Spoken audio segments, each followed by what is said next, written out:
All right, this is okay. Let me go.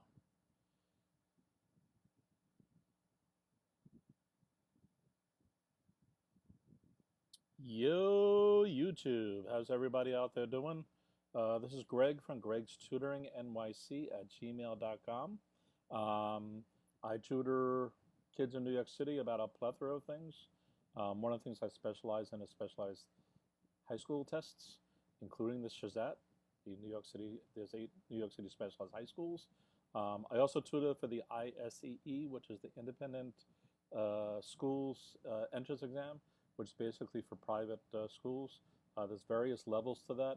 A few levels kind of match up to what the SHSAT is. I also tutor for a bunch of other tests, and I was doing some kids this week with ISEE and a bunch of other things, and I noticed that there's a common problem that keeps happening across the board. So what I'm going to do today is kind of back off a little bit. I've done a bunch of YouTubes already about grade 7 and grade 8 math and grade 7 and grade 8 ELA. I don't know why I'm getting a phone call in the middle of here. From New Guinea, go figure.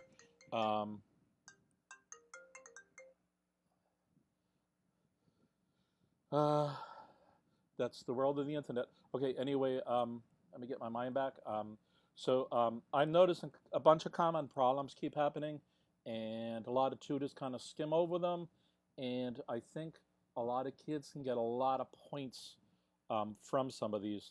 Some are just not reading the question properly. Some are making silly mistakes.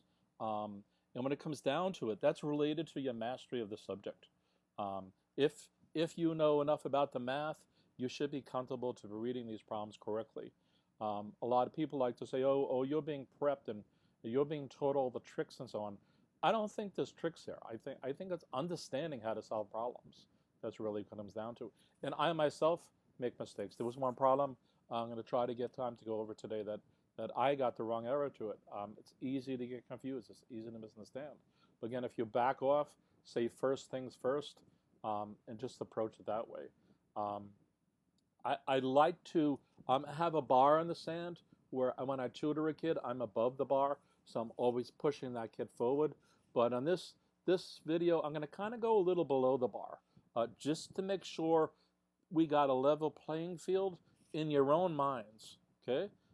So I hope there's a few challenging problems, but this is going to be an overview because I see kids who know the topic and they're still getting the answer wrong. So why is that happening? And part of it is a test-taking skill and a test-taking strategy, but part of it also is about the person, and part of it is about skill set, and part of it is about what have you learned and how can you use what you learned. And they all combine together. The state test is really about testing what you learned, whereas something like the SHSAT is testing, can you go outside the box? What about critical thinking? Stuff like that. So we need to connect those dots somehow. And if you get jumbled up in a fundamental kind of issue, you're not going to be able to get to the next step. And you're going to keep getting errors, getting solutions to the problems wrong and things like that. Okay? By the way, I have a headset today. I have a fan on, and my computer's fan is going full blast. So I'm hoping this is beneficial to that. Why don't we just jump into this? I'm actually hearing an echo here, so I hope my microphone is working. Actually, let me see if we have anybody who joined the chat. Yes, it's implying somebody is there. Hello, whoever's out there. You can ask questions if you like. What I'm going to plan on doing is to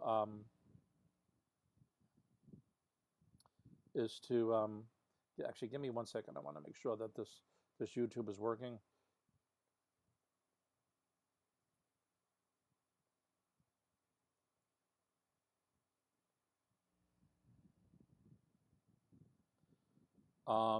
So I'm just going to jump into this, and we're going to start out with problems that they're not SHSAT problems, but there's analogies I want to draw across some of them. Some of them are going to be simple, easy peasy, which is where you want to be. You want to be fluid in this stuff. You want to be sure of your mastery of it. And you also want to be able to, when you get to a problem that is confusing or something like that, to be able to get past that as well. And again, I think you can get as many points for that as figuring out how to solve the more involved, complicated problems. It all goes hand in hand. I can give you advanced problems and blow your mind away, and we can overdo it. So the logic of that would be that when you finally get to the SHSAT, the SHSAT problems are easier. That works too. You must do that. But I'm going to take the approach. I'm going to go slightly below the bar here again. All right. So let me just jump into this. Actually, I'll put the link into. I'll add the link later to where I got this from. Okay, so let me see here. All right, so we're gonna bring up some problems.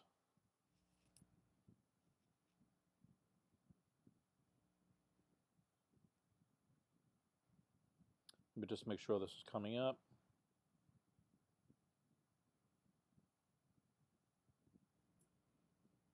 All right, it seems to be. Okay. So the number one there is I'm just presenting this here just to show you that you need to keep track of stuff. Remember, there's 2 boxes of nails at $6 each and 1 hammer, and there's no tax involved here. Some kids get totally blown away. Well, what if it was $25? What don't we add sales tax to it? They're not talking about that here. Don't only read what the problem is asking you to do. Okay. In fact, the problem asking you about taxes might stray some kids who weren't even thinking about it. But there's enough kids who ask me when I'm solving math problems like this, what about tax? What about the interest rate? What about whatever? Only solve what you're being given. If you're not being given it, then you probably don't have to worry about it. Some cases you do. Terminology is important in a lot of these tests. So that's key too. So if it said something like using interest rate or using taxes, then you have to figure out where is that number? Is it in a table? Did they give it to me? Am I supposed to use something else? You know, things like that. So in this case, it's pretty straightforward that there's 2 boxes of nails at $6 and a hammer. And the whole total is $22. Okay? Number 2 is a little more tricky one. The total combined weight of a sphere, a pyramid, and a cube is 14 grams. If the sphere weighs the same as 2 pyramids and the cube weighs the same as 4 pyramids, how many grams does a pyramid weigh? So I'm actually going to go and solve this one, I guess. So let me try to get this up on the screen.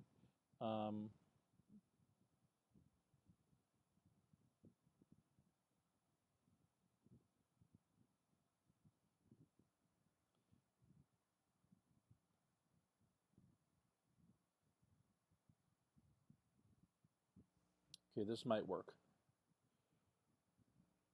The problem is this sentence goes across. Just let me make sure this is coming across your things here. All right, so let me get a pen. Let me bring up the problem for myself. Okay. The total combined weight of a sphere plus a pyramid plus a cube is 14 grams. So we're just going to do this symbolically. Okay, and then we're going to go through it a step at a time. It tells us the sphere weighs the same as 2 pyramids. Okay, is this fitting there? No, it's not. Okay, we also know that a cube is the same as 4 pyramids. So now that we have this set up, we can just do substitutions. Wherever we see S, we're going to put 2p plus p. Wherever we see C, we're going to put the other, 4p equals 14. So we have 2 plus 1 is 3 plus 4. We get 7p equals 14, and then p equals 2. Okay? And then what I like to do is when I get a problem, something like this, I like to feed it back in. So if it's 2, and you're going to get 2p, you're going to get 4 plus 2 plus 8. And that's equals to 14. So once you get answers, feed them back in. If you got an answer like 100 and so on, run it through the problem. When you get to the end of the problem, you should be deciding, does this make sense or not?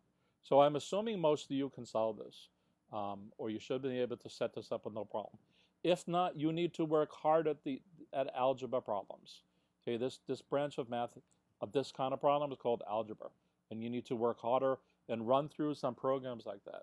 Look online, get a book about it, even your workbook. A lot of grade 7 stuff, and in particular grade 8 stuff. When I mean stuff, I mean math workbooks and textbooks and so on. Even some websites will have ways to do stuff like this. Also, I do tutoring. If you want to do private tutoring with me, please email me at GregsTutoringNYC@gmail.com. This is what I do. This here is bonus thing I'm doing on YouTube. All right, all right. So let me look at the next one because I wrote down what some problems. I'm not going to do every problem here. And by the way, this is the sample from the ISEE. As mentioned, I'll put links into this later. So let's see. That was that. Okay, page 05. Give me 1 second. I'm going to bring up.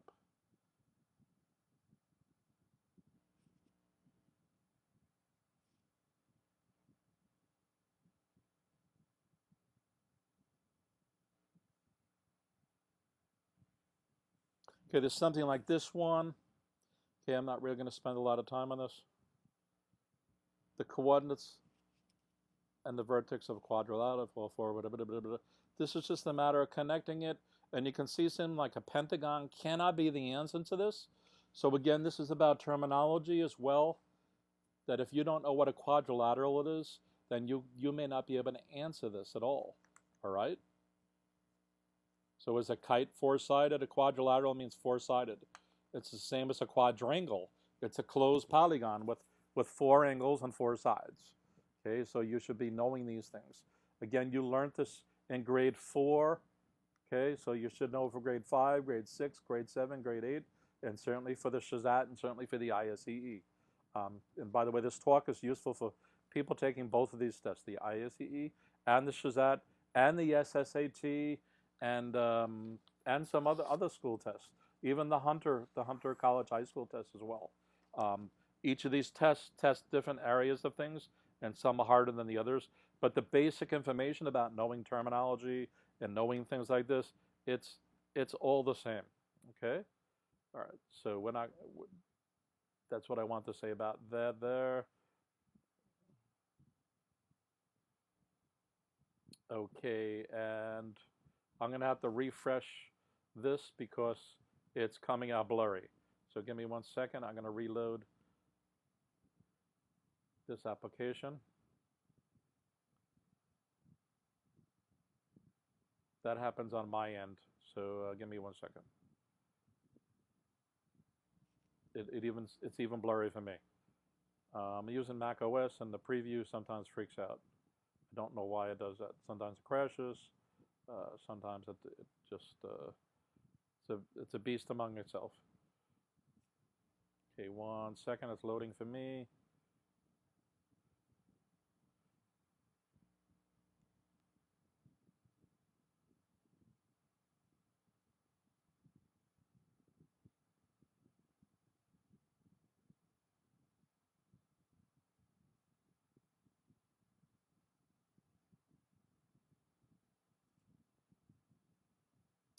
It should be loaded for you guys, but it doesn't show that it is. Give me 1 second again. Could it be this one? Yeah, I think it's that one. Okay, wait a second. All right, and I think you guys are okay at this point. I'm just going to let it see if it comes up on yours.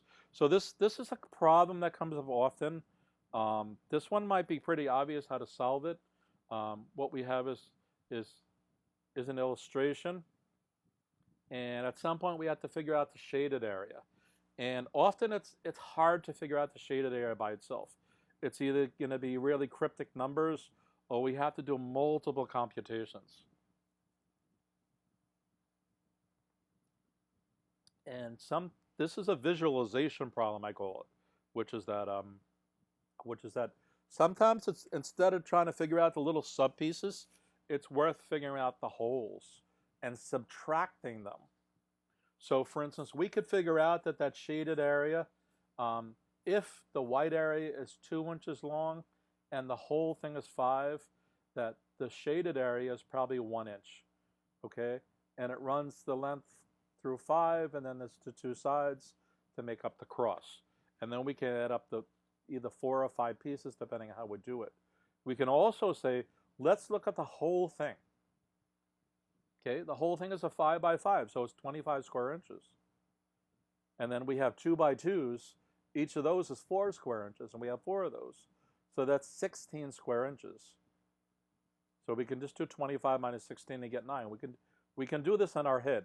Now this, again, I backed off of this, so these are simpler problems, but on other problems where they're more deeper, it might be that shaded area might be in a diagonal running from the one corner to the other. And we can still solve some of the same ways. Okay? So what you want to do is sometimes just back off of it, especially when it's a visual problem in a shaded area kind of thing.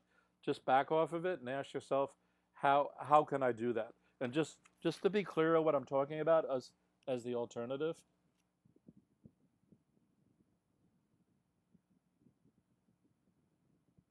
Or we could just do with the cross.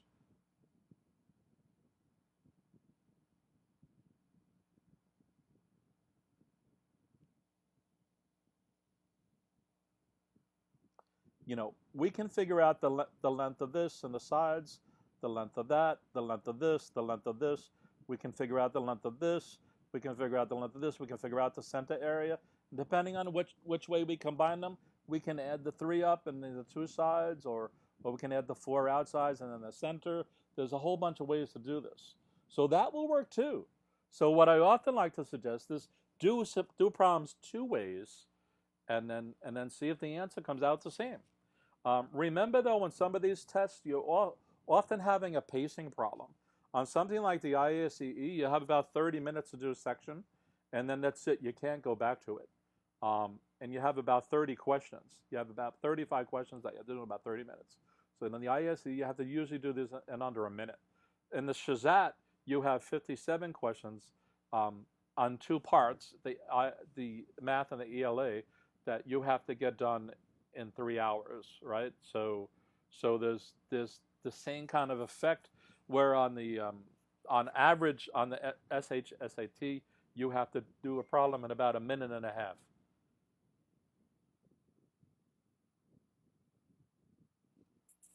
Give me 1 second.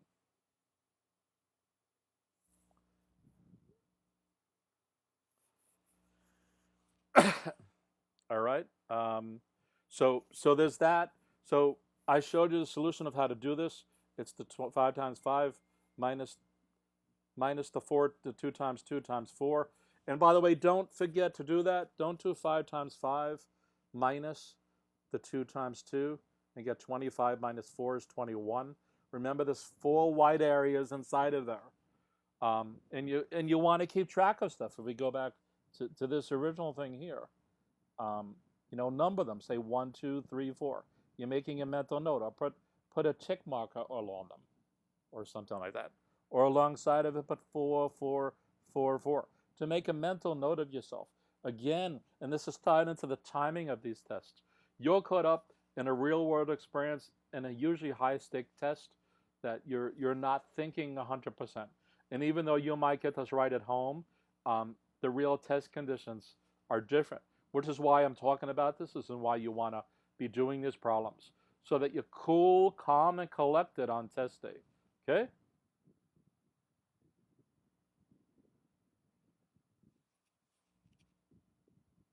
All right, so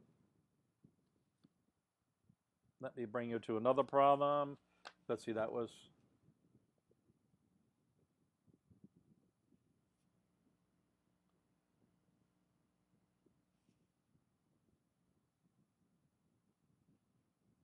Okay, problems like 1 come up often. Make sure you're reading all the numbers, doing your tallying, and stuff like that. So if there's 1/8 of a chance, and there's 24 in there already. And by the way, you should add them up just to double check that they are 24, but it's also giving you an understanding of you appreciating what the problem is asking you. And you're double checking your numbers to make sure you understand the question, because that's one of the most important things here. Again, when I started this YouTube, that's what I'm talking about. Kids are losing so many points for not reading the question. So 3 out of 24 gives you 1 out of 8, okay? Just to get the answer there. Okay, number 2, is this is on the ISEE, so it's an ISEE kind of a question. You will not see this kind of a question on the SHSAT. I'm going to mention it anyway because first of all, I'm hoping people taking the ISEE are going to watch this YouTube, but also read the question here because the underlying premise of the question is what I'm trying to talk about here, and it's just as valid as in the SHSAT. And it's where kids are making mistakes. So it says, Stephen's class spent time at the city zoo collecting data about animals and their habitats.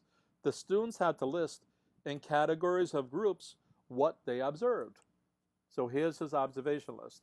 Kinds of animals at the zoo: lions, monkeys, snakes, pandas, alligators, question mark, and colors of animals at the zoo: yellow, brown, red and brown, black and white, and green.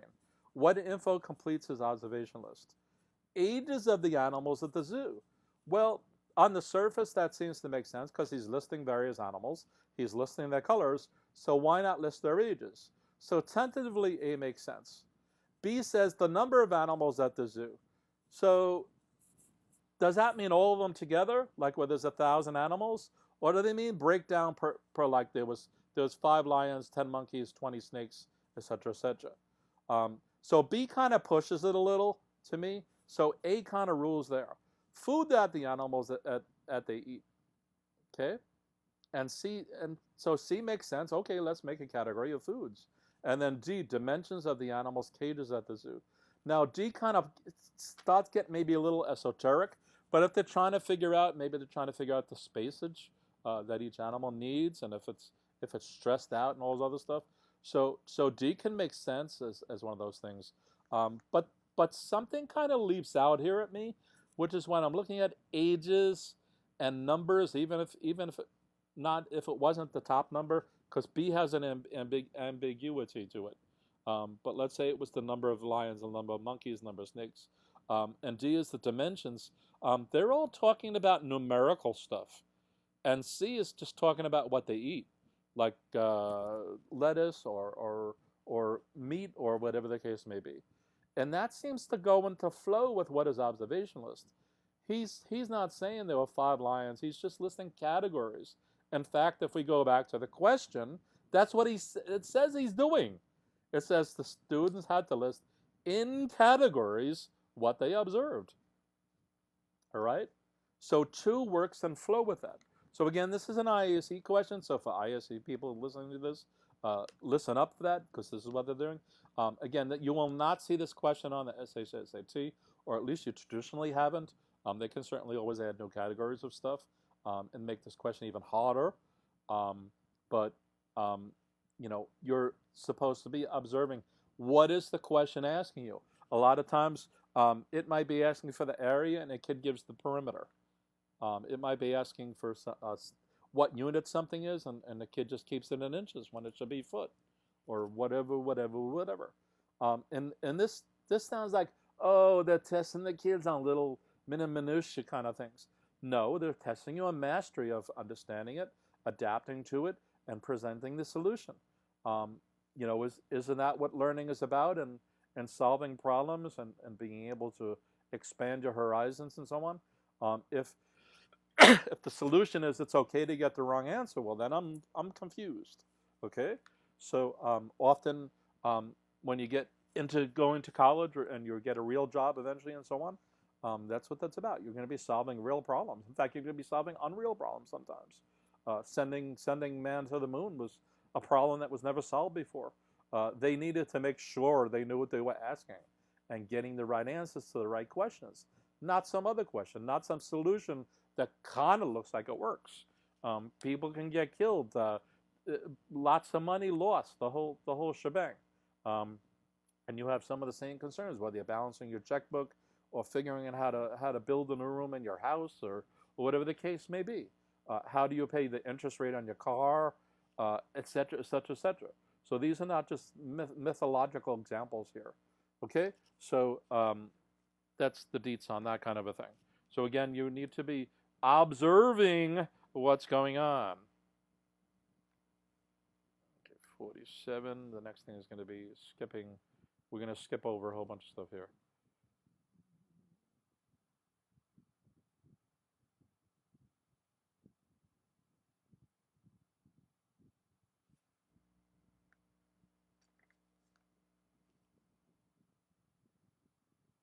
Wait a second.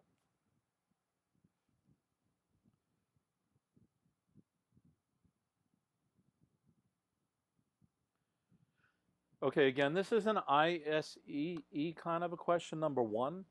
It is not a SHSAT question. You won't see this on the SHSAT. However, if you have a number sense, you need to be understanding numbers.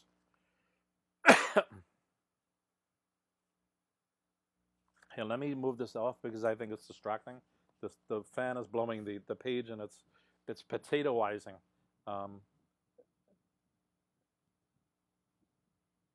All right, so we're talking about number one. Which whole number is divisible by 9 without a remainder? If you knew your divisibility rules, then you will be able to solve this. Does anybody know what it means for a number to be divided by 9? I mean, one way to solve this is actually to take 2001 and divide it by 9. If there's a remainder, it's no good. Take 2003, divide it by 9. If there's a remainder, it's no good. Take 2005, if there's a remainder, take 2007. Another way is to figure out, well, numbers divisible by 9, if you add up their digits and they're 9, then that number is still divisible by 9. So 2 plus 1 is 3. 3 is not divisible by 9 evenly. 2 plus 3 is 5. It's not divisible evenly. 2 plus 5 is 7. Not divisible easily. 2 plus 7 is 9. 9 is divisible by 9 evenly. And it's just like that. You can do this in seconds. Remember, you're running against the clock. You're also demonstrating your mastery of math. Okay, that's what some of this is about. All right? So again, on the ISEE, this is a sample ISEE question, so this will be, something like this can be on the ISEE. It will not be on the SHSAT. However, you're going to be doing problems on the SHSAT where you're going to get temporary answers where you need to decide things like, is it divisible by 5? Is it divisible by 9? Especially if you're doing something like a ratio problem or proportion.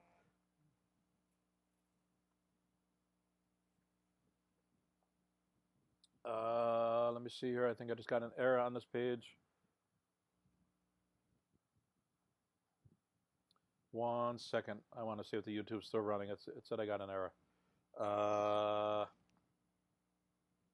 Nope, it still seems to be there. I don't know why YouTube is yelling at me.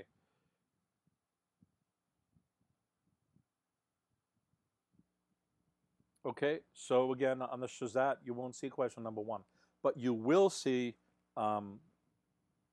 temporary solutions and temporary problems that you have that will require you to division by. So you should know how to tell if a number is divisible by 2, divisible by 3, divisible by 4, divisible by 5, divisible by 6, 7, 8, 9, 10, all the way up to 11. And if you know your 12 times table, you know if a number is divisible by 12. And there's certain techniques you can do. By the way, you should also know a bunch of other things, such as 12 times 12, 13 times 13, 14 times 14, 15 times 15, 16 times 16. That's usually the gamut of the things you're supposed to know. So that if you see a number like 169, it's often going to be involved in a problem where the square root's going to happen.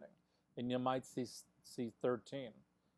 Also stuff like 25 times 25 comes about a lot, okay? Also numbers like 17 times 3 and 19 times 3. These come up often as well. So we're getting numbers like 51 and 57 and stuff like that. Often it might be a factoring problem. And most kids try 2 and then they skip to 4 or 5 or something. They go, no, it can't be 3. And again, if you know, and by the way, if you know you're divisible by 3, it works the same way as the 9 example I gave before. Okay? So if the sum of the digits of a number is divisible by 3, then that number is divisible by. So 5 plus 1 is 6. So this number is divisible. 7 plus 5 is 12. Okay, and by the way, if we get a larger number, if we have a 2-digit number, we can do 1 plus 2, and that's equal to 3.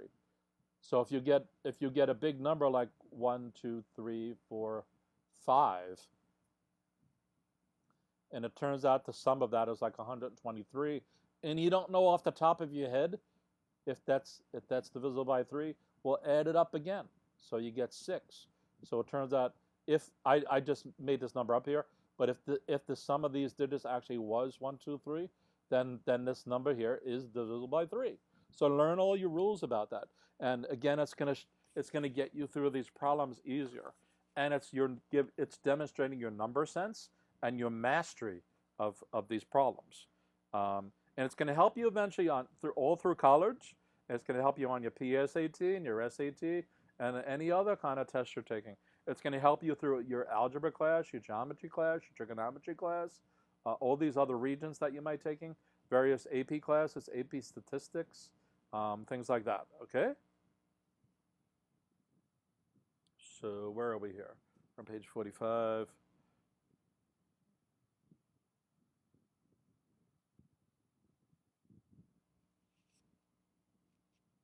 Okay, I'm going to talk about 2 really quick. The point of me showing number 2 is that first of all, the answer is 4 times 4. So again, this is a real sample ISEE question. You will not be asked this on the SSAT. However, when you do a computation to give an answer on either test or the SSAT or the PSAT or the SAT, you need a number sense again about what's going on and what's happening with these kind of things. So you should be able to guess. If you get an answer like 1,000 and you were multiplying, say, 4 dot something something times 3 dot something something, you should know off the top of your head that that's not a good answer. If nothing else, you have 4 times 3 is 12. So how could you end up with 1,000? You can end up with 1,000 because you didn't put the decimal in the right place, or you forgot to put the decimal in at all in the answer. So, and they're going to have answers like that. They're going to have an answer, maybe that might be 12, another might be 16. In this case, they were only asking you the procedure. But if they use raw numbers, they might show 1,000, 1,600 or something, because the kid's going to leave out the decimal places. So this again is number sense, no hesitation math, mastery of what you're doing, and because you don't want to get caught up in these little tiny things. You want to solve whole problems, not get caught up in making silly errors and losing points in this case on this kind of thing, right? So I like to say there's 2 goals and doing stuff. One is to understand the subject, learning's fun, yada yada. The other is the goal of these things, they're about tests. So there's no point taking the test and doing lousy on it just because you're doing things kind of nonchalantly. So again, run through some of these things and try to figure some of this stuff out, okay? Okay, 47. What you also want to be talking about is using estimation, okay? And making you want to ask yourself, is my answer reasonable? When you solve any problem here, whether it's homework or on these tests, when you get the answer, say, does it make sense? Is it within the realm of where it should be? Is it in the right range? If I changed it a little, how would it change? What do I really understand the problem? Take the answer and feed it back in. On a question like number 2, you kind of can't really feed it back in because it's not asking for an exact number here. But you can still look at it and say, what makes sense here? What really makes sense? You're rounding numbers up and rounding numbers down, okay? But on a more involved thing, again, if you have a temporary calculation, when you're solving a more advanced problem, you need to ask yourself, does this temporary solution make sense? And when you get a final answer, take it, feed it back into the problem. And in some cases, you can do substitutions and put the number in and rerun the thing, or just take the answer, especially if it's an algebra one or something, and take it a sentence at a time and feed it back in and try to figure stuff like that, okay?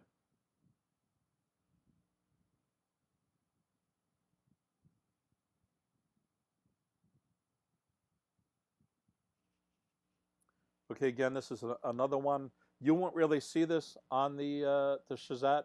You will see it on the ISEE. The SHSAT's normally going to ask about functions of some form, especially in the grade 9 SHSAT. The grade 8 may not have something like this, but the grade 9 will have something a little more advanced. An example later on that makes it more symbolic. But you need to sit with these for a few seconds. A few kids will look at the first line and say, I can't do it. Or if they can do it, they'll just say, that's it. And they won't test it on the other lines.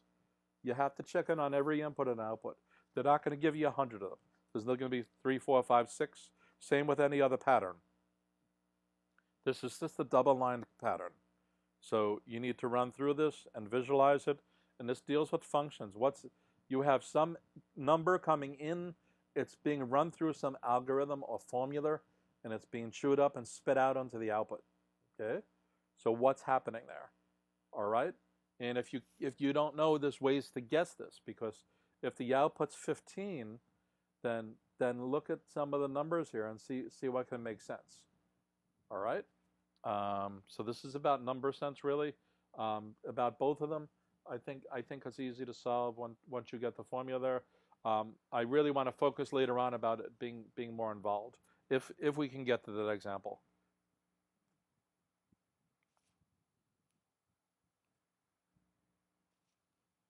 Okay, we're going to skip a few pages.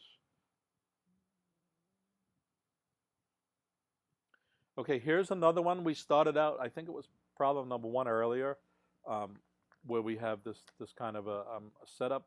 Again, we're being shown something, and we're being asked to try to kind of decipher it. And it's an irregular shape. So the question is, how do we kind of figure that kind of thing out? All right? So there's a couple of ways to do it, but you have to ask yourself, what is the information they're giving to me and why? And do I need to fill in any other information? Okay, so one way to look at this, you have a 12 by 8. By the way, again, this is an ISEE example. It's too simple for the SHSAT. The SHSAT will have a harder one. And by the way, this is for lower grades. I'm going to cover another one for higher grades at some other time. And again, we're just skipping through random problems, and I'm trying to hit home first things first and concepts really here at the moment. Because even the more advanced SHSAT problem, you still need to back off and analyze it and do this calmly and do it through a procedural, rigorous way, using the insights of math that you know about. So in this case, we have a 12 by 8 rectangle, and we have a 6 by 8 triangle there. So the question is, do we fill out the super giant rectangle there? Or do we figure out what the area of the triangle is and add it to the area of the rectangle? So in other words, we have 12 times 8, that would be 96 square feet. And then the question is, what's the area of the triangle with one leg 6 foot and one leg 8 foot? Okay, it means you need to know your formulas. And by the way, on the SHSAT and the ISEE, you cannot use a calculator. And both tests normally don't give you formulas. The ISEE, if it gives you a formula, it normally gives it to you in the question. There's no reference sheets here. So again, just like terminology, you're supposed to be knowing what all these things are as well. So the area of a triangle is 1/2 BH. And if it's a right triangle, it's just B times H, where we can use those two things there. We don't need to worry about the hypotenuse, which you know what a hypotenuse of a triangle is. The 6 foot one and the 8 foot one are legs, and the one that has no number on it is the hypotenuse of a right triangle, okay? So in this case, we know if it's a right triangle, as I just said, we can do base times height over 2.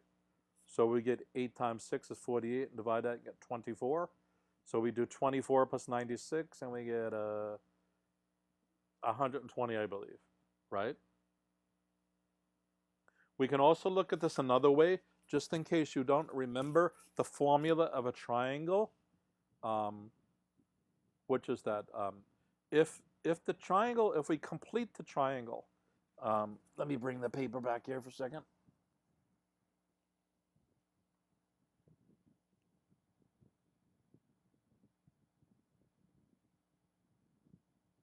If we complete the triangle and make a square, and again, this is the rest of the rectangle over here, we know this is 6 times 8. So this whole thing is 48. Since we drew a diagonal, then this is 24, and this is 24. Okay?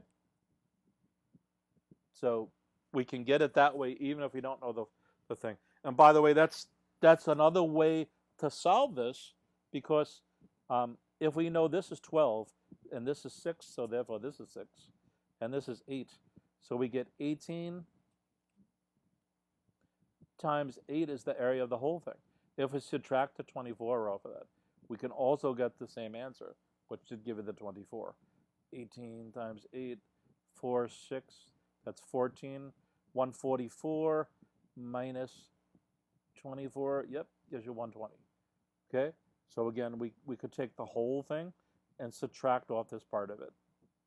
Or we can take this part and add just this part to it. All right? So there's a multitude of ways to do this once you start kind of backing off of it and looking at it from a different perspective.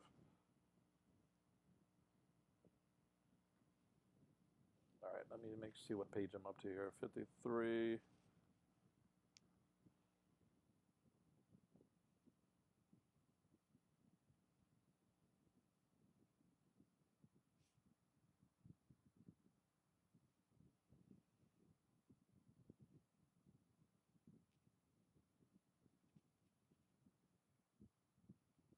Okay, again, this is 2 is an ISEE question, so it's this here is a sample. You will not be asked this at this level for the SSAT. It will be hotter. But I implore to you to try to solve this problem because there is some non-obvious wording here. Matt selected 3 cards without looking from a stack of letters labeled A through K. If none of the cards in the stack repeat, what is the probability that the first card selected is the letter C? Okay? So there's a little confusion here because he selects 3 cards, but they're asking about the first card. So there can be a little snafu with some kids. So A through K presents 11 scenarios. A, B, C, D, E, F, G, H, I, J. Yeah, it's 11. So that's 11. So he selects 3. So enough kids might think, well, if he selects 3 and there's 11, that means B would be the thing. And some other kids might say, well, if 11 minus 8, 3 gives 8, so it's 8 out of 11. And then, but the issue is it says, what is the probability that the first card selected is the letter C? So at the point where he picks the first card, there's 11 cards, so he's going to take 1 out of 11. So don't get confused by it saying that he selected 3 cards, because it's only asking about the first card selected. All right, so that's important. So again, even though the SHSAT's not going to have a problem as easy as this, and again, this is not the upper level ISEEs either. But if you're saying grade 5, this is sufficient. But you're 6, 7, 8, or into high school, it's a different scenario. So again, this is something to watch out. So just be careful of things like wordings. It's going to kill you every time. All right.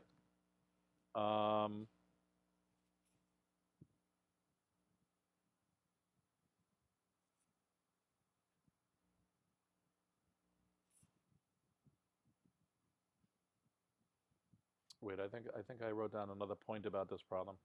55, 57.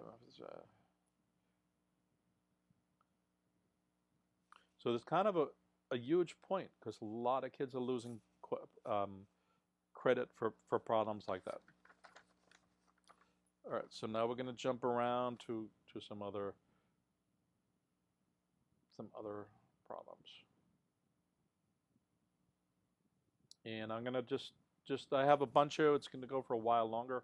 So I think I'm just going to, let's see.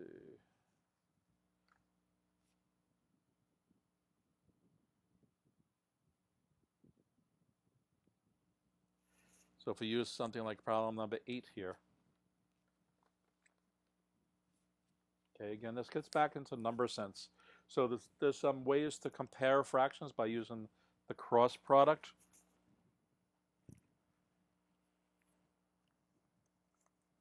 Let me get another scrap paper. There's a couple rules you may have learned. A lot of kids learned like 1/2 compared to say 1/3, and then you look at the denominators, and then the case where the denominator is the same, we can look at the numerators. But in this case, we have a different scenario where you have something like 5/9, and we're comparing it to say 6/13. So the way to solve that is to do the cross product. So let me know this is the butterfly technique. It's going to be going like this. Let me write this over so it's less sloppy. You're going to multiply this. You're going to multiply that. And whichever number, and you know where to write the number because This ladder goes up to the top, so you're going to write this multiplication here, and this ladder goes up to here, so you're going to write the multiplication there. So whichever number is bigger is the larger fraction. Okay, but this is also a number sense problem, because if you look at these, you'll notice on B that, so all these are close to a half. So 5/9, you'd have 4.5/9 would be a half. So this is a little bigger than a half.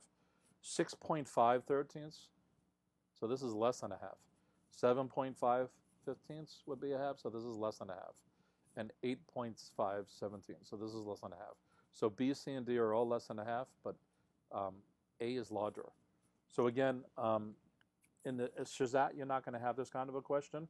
But when you're doing things like ratios, comparing ratios or proportions or some computation you did internally, maybe you have an algebraic problem where you end up with something like this and you need to do that comparison. So you still need to know how to do these kind of things like that. So use your number sense again to try to figure these things out. Normally the numbers are going to be a little more nasty than 5/9.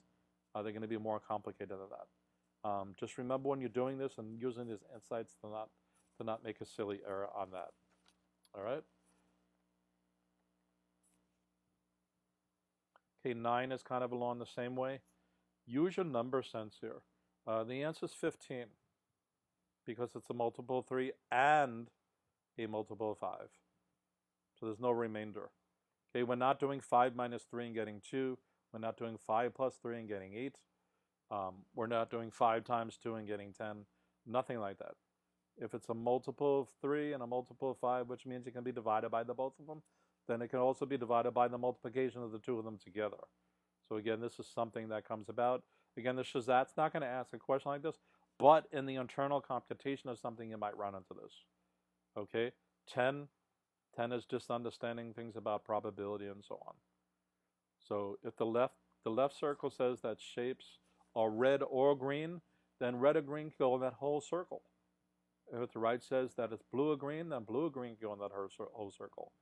But the white area can't really have any green on the red one because then how do we distinguish it? That's what the Venn diagram means. That's what the shaded area is about. And even if you don't know what a Venn diagram is, if you don't, go look it up so that you learn about it. Because not only might these be questions that come up, and here you see it, and it can come up on the SHSAT too, but you can also use it to solve problems too. So if you don't know what a Venn diagram is, look it up and find out. You can also email me and so on. We can do examples. Again, I'm a tutor at GregsTutoringNYC at gmail.com. So you can get help from me directly. I do private one-on-one tutoring. I can go to your house. I'm in New York City, right? And I can do online tutoring as well. So the shaded area has to be the green area because that's the common of the both of them. All right? So again, you're trying to solve something visually and make sense of it.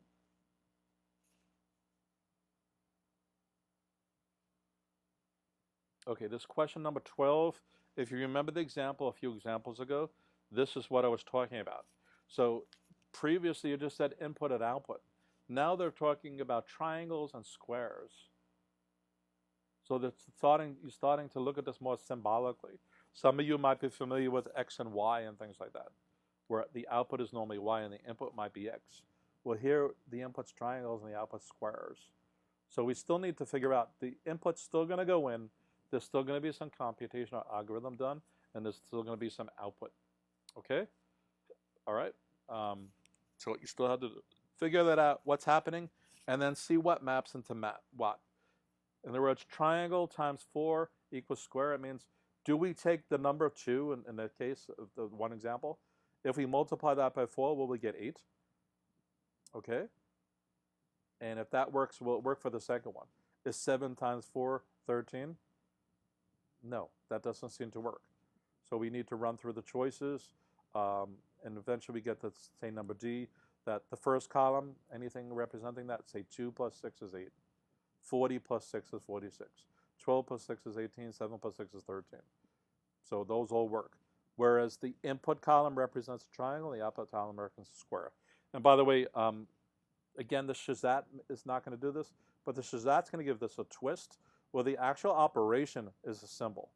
So instead of a plus sign, you may have a triangle. and it may ask you to do 5 triangle 6.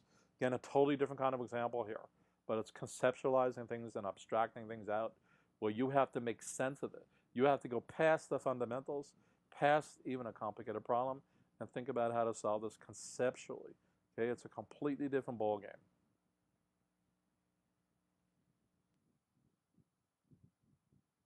Okay, 17. Just, again, this is a visualization problem. Don't lose points because you think strawberry is a third. It's not a third because it's the whole circle. And that whole chocolate took up a half.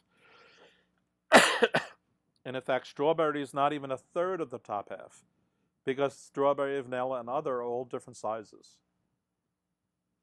Remember, we're not often told things are to scale, which is not a good thing, really. So in this case, we can assume that chocolate was half. And vanilla, if you really look at it, this is probably a 90-degree angle. If we tilt the vanilla to the side and get rid of other, it's really taking up a quarter. So that means strawberry is a quarter and other is a quarter of a quarter as well. So chocolate's a half, vanilla is a half of that, which is a quarter, and the strawberry and the others all needs an eighth. And then once you figure that out, right alongside of it what they are, and then calculate them back up and see if it's a whole again, right? Or in the worst case, strawberry plus vanilla plus other must equal a half. So if you have a quarter plus an eighth, you get 2/8 plus a quarter, and a quarter is the same as 2/8, so you get 4/8. 4/8 is a half, okay?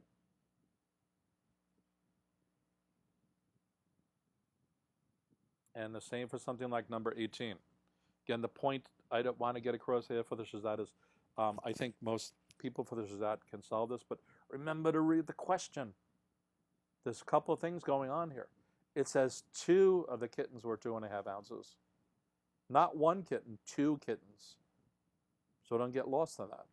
And 1 kitten weighed 3 ounces, not 3 kittens weighed 1 ounce. So this can actually be a very confusing problem.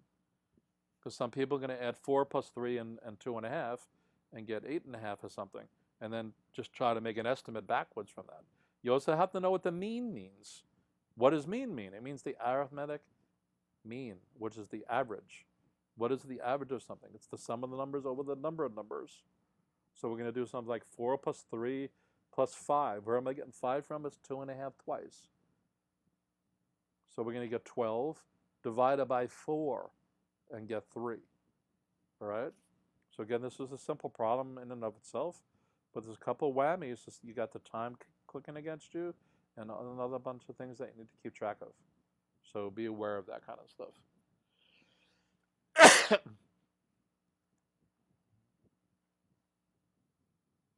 let me just make sure it's telling me the stream is running still.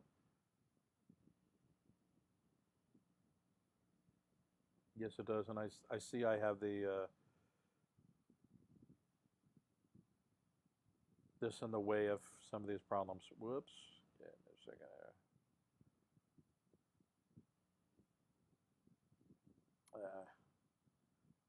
1 second.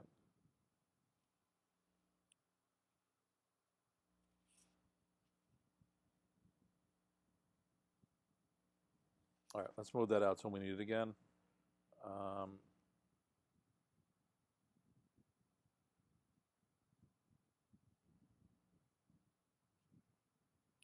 Okay, something like 23. I think it's easy enough, but again, just remember your visualizations. And there's 2 ways to solve this. One is to look at what they're showing you. One is split up into fifths, and the other is split up into 1, 2, 3, into fourths. So how can we just add them up as fractions then? Or can you put one part into the other part and figure it out from there? So it's an interesting way to just break it up. How can we add one to the other? Just do it as fractions. That shows you the delineations on the side. Add it up and make sure it makes sense. Doesn't matter if they're different kinds of jars. We're still just adding fractions, okay?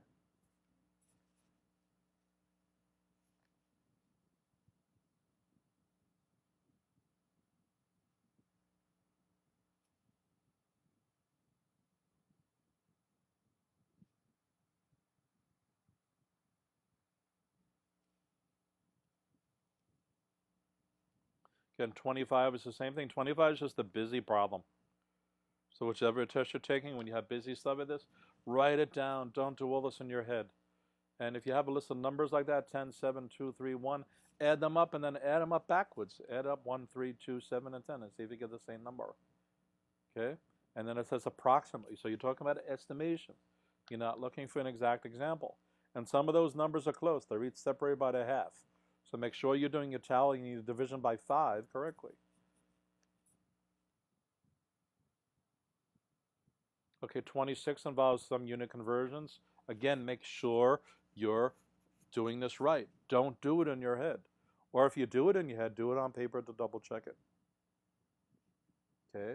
And you're going to be setting up problems like 26 usually as ratios. 1.2 is to 10 as x is to 25. There's a couple ways to do that. One way is to use the cross product. Okay? So you're going to do 1.2 times 25 divided by 10 and get x. Okay? Whatever that happens to be. It looks like it's going to be 2.5. So you get 1.2, 2.4 plus 0.6. It looks like the answer is 3.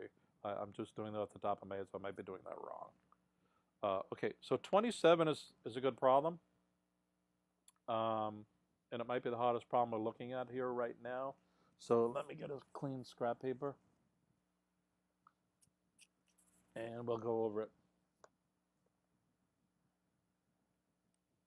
Let me bring the, let me make sure this is on the screen right.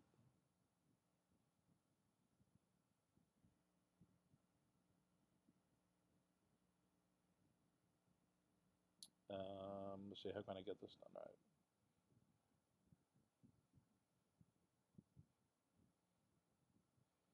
Let me just make sure this is coming out right.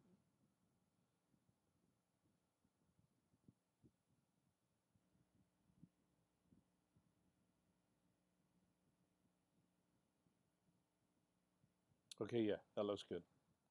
Let me bring it up for me. So Mrs. Hammond puts the names of all her students in the hat. The probability that she will pull out a boy's name at random is 3 out of 7.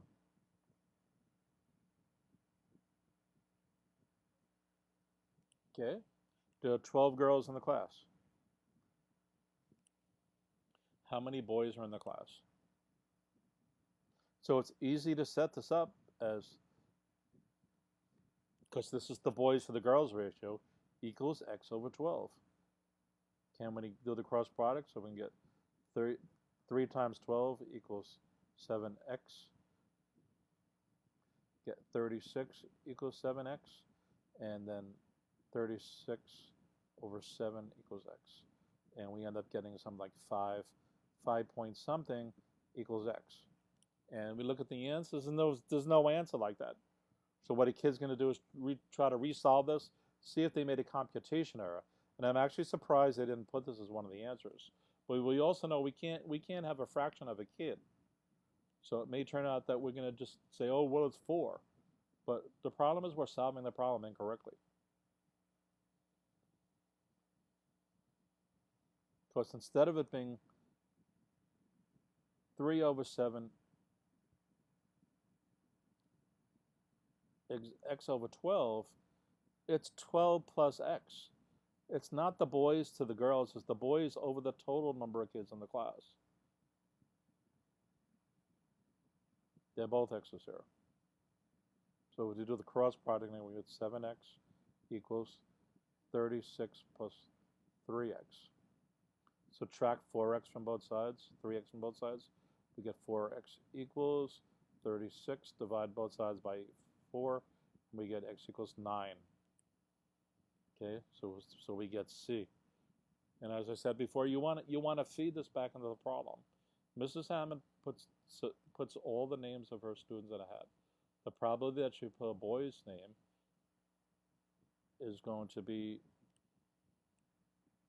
so if there's 9 kids, so that means there's 21 kids. So if it's 3 out of 7, now we know this is 21. So this would be 9. That's the answer we just got. So it does jive. It does times 3 times 3. So that shows that the answer is correct. All right? Let me just make sure that this appeared on the screen right. Yes, it did.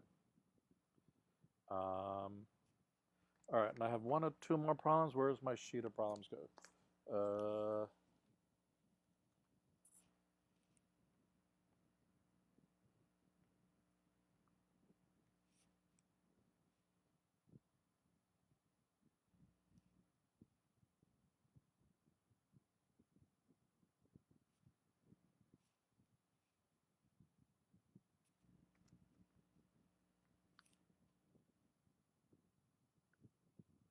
Okay, 30 is always a good problem.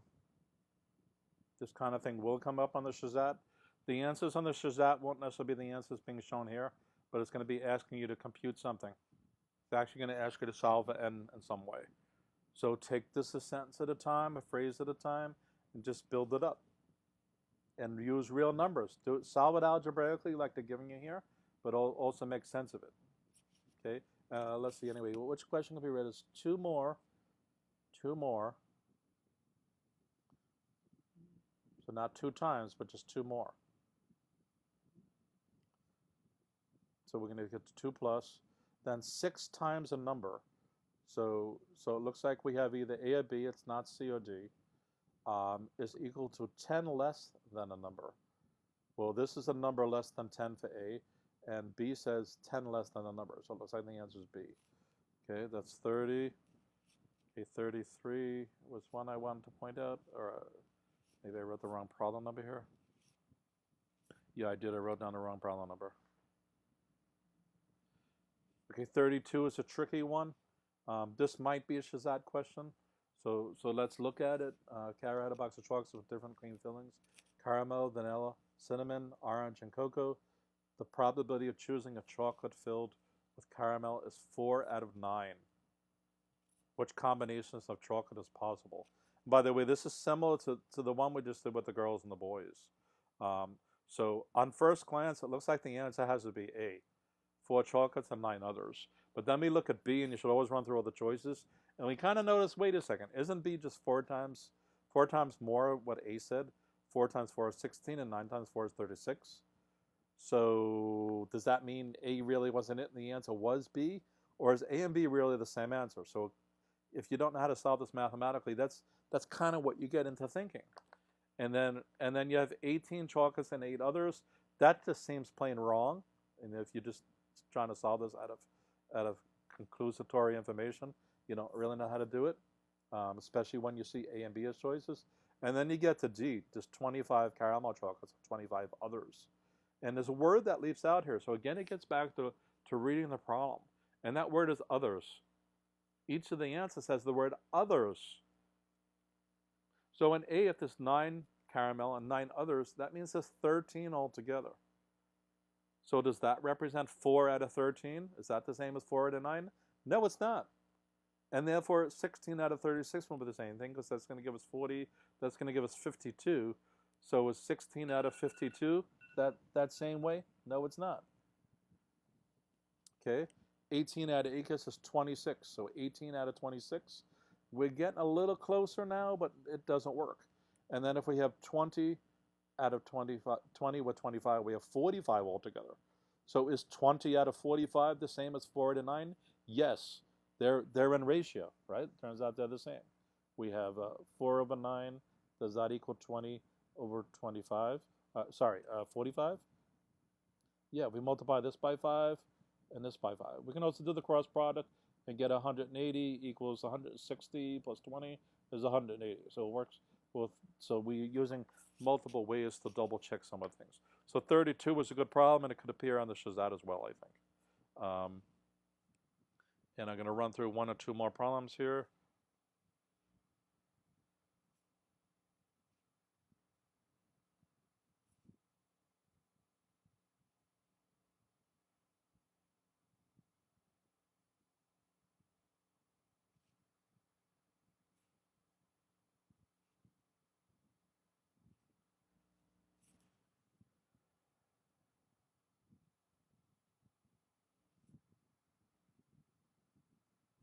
Seem to have the wrong information written down here, so let me see here.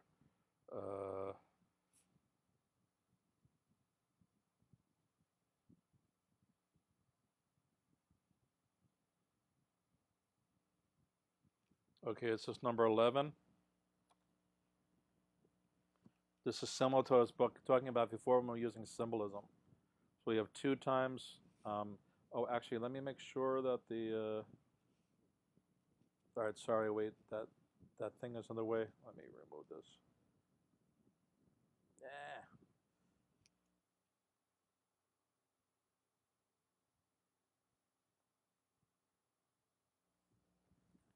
So we have 2 times parenthesized square plus 4 is 22. So what does square stand for? So again, the SHSAT might actually use the square as the operation itself, but it's looking for a number. Just make believe that's x, symbol x, and just solve it. So we have 2 times that whole thing. We divide both sides by 2. We get square plus 4 is 11. And then we need to get square by itself. We subtract 4, and we end up getting 7. And if we can feed it back in, is 7 plus 4, which is 11 times 2, which is 22, equal to 22? Yes, it is. Okay? I wrote down the wrong last example. So there we go. Let me write this down.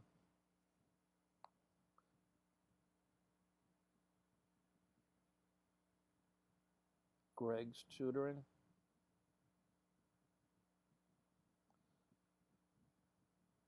NYC